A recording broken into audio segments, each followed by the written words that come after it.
Hey guys, welcome back to the Cob Barndominium. And today I'm building a king-size bed frame. Obviously, you can't go buy one. But before I did, I needed some sawhorses. If you don't know what a sawhorse is, I'll show you what mine is. It's kind of a little stand. I usually have two of them, and you can put a piece of plywood or some drywall or whatever piece of board that you're trying to cut. It's just kind of a worksite tool. But if you go to the box store, they can be expensive, like $40 to $60 a piece at the upper end, and your $20 one is just kind of a piece of junk. So what you can do otherwise is you can get this. They're sawhorse brackets.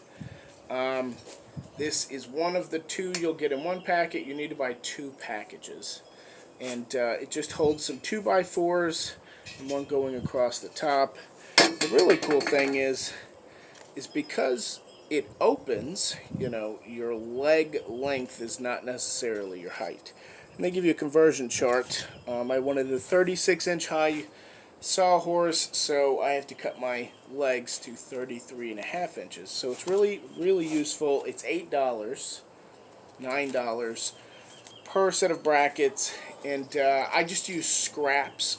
So if you saw a little while ago, I was doing the recycle and reuse for the shed project. I tore a shed down, built another one, and I'm trying to use all the materials, and that's where these 2x4s come from. So let's take a look at the one I'm actually building.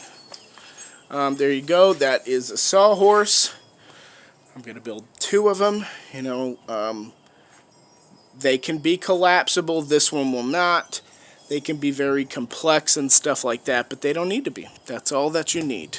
So I hope that if you're not in the market for $150 worth of sawhorses and you want to do it cheap, use these brackets. You don't even have to use the brackets. If you use the miter saw that I actually own, you can just cut the angle that you want and put it all together for the cost of nails. So thanks for watching, guys.